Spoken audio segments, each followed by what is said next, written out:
বাংলাদেশের মাটি থেকে এবার একেবারে সরাসরি এবিপি আনন্দকে এবং নাম করে আমাকে আক্রমণ করা হচ্ছে। কি বলা হচ্ছে? এটার রসিকতার অংশ আছে। 28 লক্ষ কোটি টাকা নিয়ে বাংলাদেশ নিয়ে মিথ্যে প্রচার করার অভিযোগ করা হচ্ছে। আমি জানি না, বাংলাদেশ অনেক এগিয়ে গেছে নিঃসন্দেহে, ওখানকার কোনো পেশাদার সাংবাদিক হয়তো 28 লক্ষ কোটি টাকা দেখে থাকবেন। আমাদের দেশে অবশ্য পেশাদার সাংবাদিকরা গোটা জীবনে 28 কোটি টাকাও দেখেন না সাধারণভাবে, জোকস অ্যাপার্ট।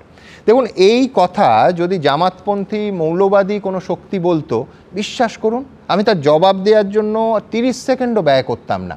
তার কারণ যে তারা মাথার দাম নির্ধারণ করে, তারা হুলিয়া জারি করে, হয়তো কেউ এসে এখানে আক্রমণ করতে পারেন, প্রয়োজন মনে করতাম না অন এয়ার লাইভ অনুষ্ঠানে এর উত্তর দেওয়ার। কিন্তু এই মারাত্মক অভিযোগ এবং একেবারে নাম করে এই আক্রমণ করেছেন তিনি যে দলটা করেন, সেই দলটা একাধিকবার বাংলাদেশ শাসন করেছেন। বিএনপি দলের ডাকসাইটে নেতা এবং সিনিয়র যুগ্ম মহাসচিব রুহুল কবির রিজভী, তিনি একেবারে স্পষ্ট ভাষায় কি বলেছেন আপনাদের দেখাবো। তারপর যেহেতু একাধিক কথা তিনি বলেছেন, তার একটু উত্তর দিতে হবে এই দেশের, এই রাজ্যের মাটি থেকে। প্রথমে দেখাবো রিজভী সাহেব ঠিক কি বলেছেন। আপনাদের মিডিয়া কি একজন সুমন, এক ভদ্রলোক, মানে অহর্নিশি ক্রমাগতভাবে তিনি মিথ্যা অপপ্রচার করে যাচ্ছে। আমি তাকে একটা ভদ্রলোক বলেই মনে করতাম, দেখতে শুনতেও সুন্দর, কিন্তু মনটা এত অসুন্দর। বাংলাদেশের গোপালগঞ্জে একটা পরিবারে আগুন লাগিয়ে 5 জন পুড়িয়ে মেরে ফেলা হয়েছে, ওইটা তিনি ফলাও করে প্রচার করছেন। আজকে খেয়ে না খেয়ে বাংলাদেশের বিরুদ্ধে অপপ্রচার করছে। ওখানে যারা সত্যিকারের প্রগতিশীল অসাম্প্রদায়িক, তারা এই সমস্ত মিডিয়াকে বলে কি জানো, গদি মিডিয়া। এক একটা বয়ান, একটা ন্যারেটিভ তৈরি করছেন বাংলাদেশের বিরুদ্ধে। কারণ শেখ হাসিনার পতনটা একেবারেই মেনে নিতে পারছেন না। 28 লক্ষ কোটি টাকা পাচার হয়েছে শেখ হাসিনার আমলে। তাহলে এই কোটি টাকা কি, এই 28 লক্ষ কোটি টাকার কত টাকা পেয়েছেন সুবন্ধে বাবুরা, এটাও আপনারা বলুন, না হলে কেউ কিন্তু বলে দেবে। দেখুন রুহুল সাহেব, আপনি আমায় ভদ্রলোক বলেই মনে করেন, আমিও আপনাকে ভদ্রলোক বলেই তার উত্তরগুলো দেব। আপনি বলেছেন, দেখছিলাম, দেখতে শুনতে সুন্দর, আপনি অত্যন্ত সৌম্যদর্শন পুরুষ। আপনি ভারতের মিডিয়া নিয়ে একটা সার্বিক ছবি আঁকার চেষ্টা করেছেন। একটা অবশ্য সামান্য, আমার ক্ষমা করে দেবেন, আমি বয়সে আপনার থেকে ছোটই হব, অহর্নিশিটা কিন্তু অশুদ্ধ প্রয়োগ। আসল শব্দটা বাংলা ভাষায় অহর্নিশ, আপনি নিশ্চয়ই দেখে নেবেন ভবিষ্যতে। আবার বলছি, আমি ভদ্রলোক হিসেবে আপনার জবাবটা ফেরত দেব। প্রথম কথা, আপনি এত সহজে এবিপি আনন্দকে এই হাসিনাপন্থী বলে দাগিয়ে দিতে পারবেন না। রুহুল সাহেব, আপনাকে আমি মনে করিয়ে দেব যে আওয়ামী লীগের নির্বাচনের সময় প্রহসন হয়েছে ভারতীয় মিডিয়ার মধ্যে সম্ভবত একমাত্র এবিপি আনন্দ। আমরা পরিষ্কার বলি যে গণতন্ত্রের কোথাও কণ্ঠরোধ হচ্ছে। আদর্শ নির্বাচনের এটা ছবি নয়। কোন সময়? যখন শেখ হাসিনা বাংলাদেশের রাষ্ট্রপ্রধান, যখন আপনারা বিরোধী দল, তখন আপনারা কি ভাবছেন, শেখ হাসিনা কি ভাবছেন, আমরা ভাবিনি। আমাদের প্রতিনিধি একাধিক নির্বাচনে বৈধ পাসপোর্ট নিয়ে সেটা কভার করতে গেছে। সেই ছবি দেখে আমাদের মনে হয়েছে এটা গণতন্ত্রের বা গণতান্ত্রিক দেশের একটি নির্বাচনের আদর্শ ছবি নয়। আমরা পরিষ্কারভাবে বলেছি, পৃথিবী জোড়া এবিপি আনন্দের দর্শকদের সামনে তুলে ধরেছি যে হাসিনা বিরোধী যে আন্দোলন চলছিল যখন, তার একেবারে সত্যিকারের ছবি। এবং যখন সেই আন্দোলন চলছে, আরও একবার দর্শকদের মনে করিয়ে দিয়েছি এই অনুষ্ঠানে আমার সহকর্মী কৃষ্ণেন্দু অধিকারীকে এনে, যে বাংলাদেশের নির্বাচনটা যিনি কভার করেছেন, নিজে মুখে তিনি কি বলছেন, বাংলাদেশের নির্বাচন হয়েছে না নির্বাচনের নামে প্রহসন হয়েছে। আই রিপিট রুহুল সাহেব, সম্ভবত একমাত্র ভারতীয় চ্যানেল যারা এই ছবিটা তুলে ধরার সাহস দেখিয়েছে। আমি একবার দেখব কৃষ্ণেন্দুর সঙ্গে এই অনুষ্ঠানে সেই সংলাপ। আমি দ্রুত একবার আমার সহকর্মী কৃষ্ণেন্দু অধিকারীর কাছে যাব। কৃষ্ণেন্দু, তুমি দুটো ভোট বা এক্সটেন্সিভলি কভার করেছো, কতটা ফ্রি মুভমেন্ট ছিল কৃষ্ণেন্দু বাংলাদেশে ভোটের সময়, কি দেখেছিলে? দেখো, স্পষ্ট করে বললে ছিল না, কারণ আমরা যখন এয়ারপোর্ট থেকে নামলাম, প্রথমেই একটা সিম কার্ড ধরিয়ে দেওয়া হলো, গ্রামীণ সিম কার্ড, সেটা ব্যবহার করতে হবে। এবং বেশ কিছু আওয়ামী লীগের যারা সদস্য, যারা আধিকারিক, তারা একদম রিসিভ করে আমাদের তো যত্ন করে গাড়িতে তুলে দিলেন, কোন হোটেলে থাকতে হবে, কোন হোটেলে থাকছো, হোটেল আদৌ নেওয়া হয়েছে কিনা, মানে যাবতীয় একটা নজরদারি এয়ারপোর্টে, ঢাকা এয়ারপোর্ট থেকে শুরু হয়ে গেল। এবং তারপর একটা পুলিশ এসে বলল যে আমাদের তারা সাহায্য করতে চায়, আমরা রিফিউজ করলাম। তারপর পরে আমরা বুথে ঢুকতে গিয়ে দেখলাম পরের দিন আর বুথে ঢুকতে পারলাম না। অর্থাৎ যে পুলিশ সাহায্য করার জন্য দেওয়া হয়েছিল, যে একজন বিদেশি সাংবাদিক যাচ্ছে, ওরা বিদেশি সাংবাদিক বলে, বিদেশি সাংবাদিক যাচ্ছে ভোট দেখতে যাবে যাতে কোনো সমস্যা না হয়, কিন্তু দেখা গেল ভোটেই বুথে ঢুকতে পারা গেল না। অর্থাৎ যে একটা গণতন্ত্রে একজন সাংবাদিক সব কিছু দেখবে, এটার একদম পরিসর ছিলই না।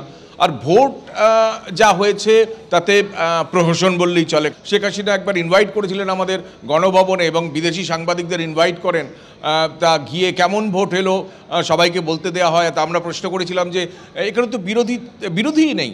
তখন মানে সব শাসকের যে একরা হয়, তিনি উত্তর দিয়েছিলেন যে আমরা কি বিরোধী জোগাড় করে দেবো প্রার্থী?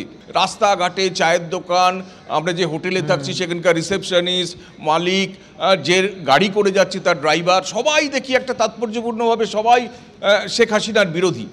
আমরা খুব মানে কৌতূহল হলো এত বিরোধী কেন, এত বিরোধী কেন, তাহলে এত ভোটে যেতে কি করে শেখ হাসিনা? কিন্তু আমরা পরপর দুবার গিয়ে মালুম হলো যে যারা শেখ হাসিনার বিরোধিতা করছে তারা ভোটই দেয় না। যারা বিএনপির নেতা তারা কিন্তু ঠিক ভোটের আগে তাদের জেলে রেখে দেওয়া হয়েছে, অর্থাৎ তাদের জামিনও হচ্ছে না। যারা বিরোধী তাদের এখানে অধিকার নেই কার্যত। শাসক যেমন বধির থাকে, তিনি বধিরই থেকেছেন, বাস্তবটা একদম আলাদা ছিল।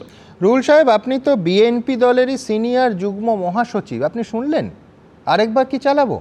একেবারে পরিষ্কার ওইখানে, ওই মাটিতে, ওই বাস্তবতায় দাঁড়িয়ে আমরা প্রতিবাদ করলাম যেভাবে তাদের বিএনপি নেতাদের, আপনার দলের নেতাদের জেলে রাখা হচ্ছে এবং সেই জেলে তাদের জামিন দেয়া হচ্ছে না। আজকে ঠিক চিন্ময় কৃষ্ণ দাসের সঙ্গে যেটা হচ্ছে, ঠিক সেইটা যখন আপনাদের দলের নেতাদের সঙ্গে হয়েছে, সেটাও এই ভারতের মাটিতে দাঁড়িয়ে আমরা প্রতিবাদ করেছিলাম।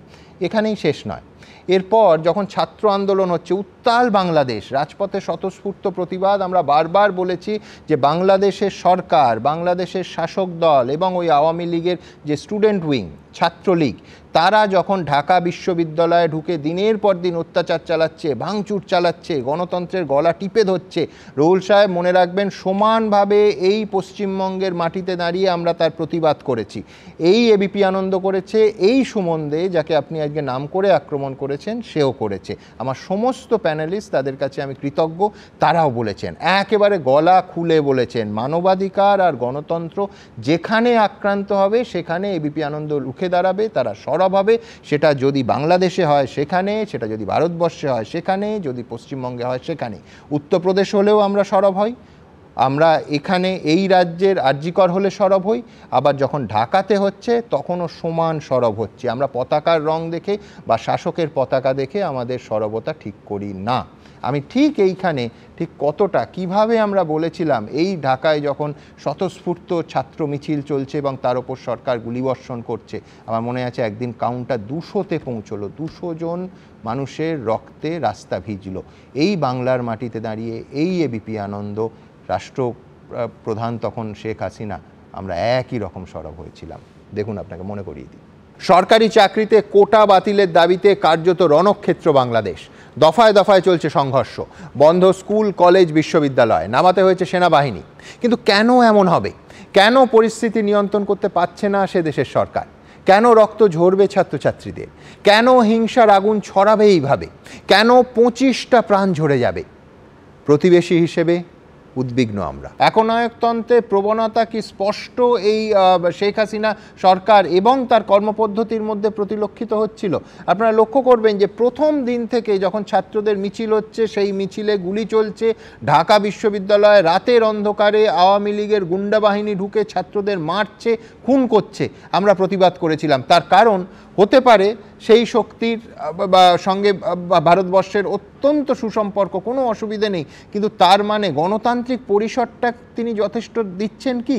বিরোধীদের গণতান্ত্রিক পরিবেশ দিচ্ছেন কি? মানুষের এই সরকারের ওপর কতটা ক্ষোভ পুঞ্জীভূত হলে 2 মাসের মধ্যে একটা আন্দোলন এই চেহারায় যায় যে প্রধানমন্ত্রীকে পদত্যাগ করে দেশ ছেড়ে পালিয়ে যেতে হয়। আর চতুর্থ মানে বারের প্রধানমন্ত্রী 4 মাস আগে মাত্র ক্ষমতায় এসেছিলেন। এরম বলা হচ্ছে যে এত কঠোর তার এই দমন নীতি এই ছাত্র আন্দোলনের ক্ষেত্রে শুরুতে নিয়েছিলেন, এই মৃত্যু মিছিল পতনটাকে ত্বরান্বিত করেছে। ছাত্র আন্দোলনের সঙ্গে যেভাবে হাসিনা সরকার দমন নীতি প্রয়োগ করছে আমরা সমর্থন করি না।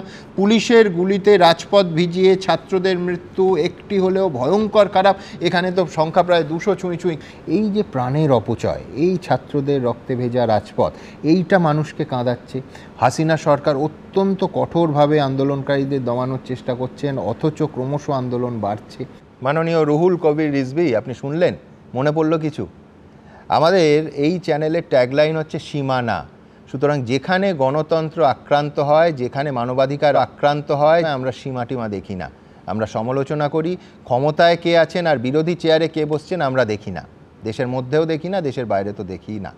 আমি এইখান থেকে আপনি আরেকটা শব্দ নিয়ে আমার একেবারে নাম করে সমালোচনা করেছেন বলে জবাব দেওয়ার প্রয়োজন হচ্ছে, গোপালগঞ্জ। গোপালগঞ্জ নিয়ে কি বলেছি? গোপালগঞ্জ শব্দটাই এই অনুষ্ঠানে উচ্চারিত হয়নি আমার মুখে। একটা ভিডিও পোস্ট করেছিলেন কলকাতার যিনি ইসকনের প্রধান রাধারমন দাস, তিনি পরিষ্কার, আমি জিজ্ঞেস করেছিলাম, লোকেশন বলিনি, তার স্পষ্ট দুটো কারণ আছে। এক, আমরা জানতাম না লোকেশন এবং আমি নিশ্চিত ছিলাম না।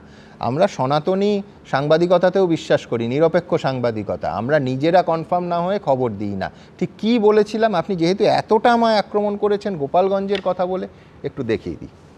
আপনাকে স্বাগত। আমি প্রথমেই যেটা জানতে চাইবো, আপনি সোশ্যাল মিডিয়ায় মারাত্মক একটি খবর এই মুহূর্তে পোস্ট করেছেন, সেটা হচ্ছে একটি হিন্দু পরিবারের 8 জনকে জীবন্ত পুড়িয়ে মারা হয়েছে, কিছু ফুটেজ সহ। একটু যদি ঘটনাটা বলেন। এমনি ভয়াবহ পরিস্থিতি আমরা জানি, আপনাদের বহু ইসকন সেন্টার বন্ধ করে দেওয়া হচ্ছে, এমনকি ইসকনের ভক্তদের ওপর বাংলাদেশি পুলিশ তাদের তুলে নিয়ে যাচ্ছেন, কিন্তু এই ঘটনা তো মারাত্মক। এটা কোথায় ঘটেছে এবং কি খবর আছে আপনার কাছে যদি বলেন? অ্যাকচুয়ালি এরকম অনেক ভিডিও আমাদের পাশে আসছে। রাত্রিবেলা, প্রত্যেক রাত্রিবেলা ওখানে বলা হচ্ছে কি যে যেখানে হিন্দুরা থাকেন, মাইনরিটিসরা থাকে, ওখানে এরকম মব গিয়ে ভাঙচুর করছে, মারধর করছে, আগুন থেকে বাড়িগুলো জ্বালিয়ে দিচ্ছে। তো আমাকে আজকে সকালে একজন পাঠিয়েছেন, ও বলেছেন কি আমার নাম জানাবেন না, কেন কি আমি ও এরিয়াতে থাকি, নাহলে আমার অসুবিধা হবে। তো এরকম আমরা অনেক চিত্র দেখছি, যেটা খুব দুঃখনীয়, খুব শকিং। অ্যাকচুয়ালি এত মেসেজ আসছে কি আমাকে এটা দেখে দেখে আমার শরীর খারাপ হয়ে গেছে। রুল সাহেব, শুনলেন? এতটা আক্রমণ করলেন, কোথাও আমায় বলতে শুনলেন? আমি বলছি আপনি হিন্দুত্বের সঙ্গে সাম্প্রদায়িকভাবে যোগ করতে চেষ্টা করলেন। হ্যাঁ রুল সাহেব, আমি ব্যক্তিগত বিশ্বাসে আস্তিক, মন্দিরে যাওয়া গর্বিত হিন্দু, মঠ মিশনে যাওয়া গর্বিত হিন্দু, কিন্তু পাশাপাশি আমি আপনার ধর্ম ইসলাম ধর্মের ক্ষেত্রেও সমান শ্রদ্ধাশীল, আমি বৌদ্ধ ধর্মের ক্ষেত্রে সমান শ্রদ্ধাশীল, আমি খ্রিস্টান ধর্মের ক্ষেত্রেও সমান শ্রদ্ধাশীল। আমরা পশ্চিমবঙ্গের শ্রীরামকৃষ্ণের মাটির বাসিন্দা। আমাদের এইভাবে কোনো একটা গণ্ডির মধ্যে আপনি বাঁধতে পারবেন না। ঠিক যেমনভাবে আমরা ওই আরজি করের বোনটার জন্য সরব হই, ঠিক তেমনভাবে রিজবানুর কাণ্ডেও সরব হই। ওখানে কোনো ধর্ম, কোনো ভেদাভেদ আমরা দেখি না।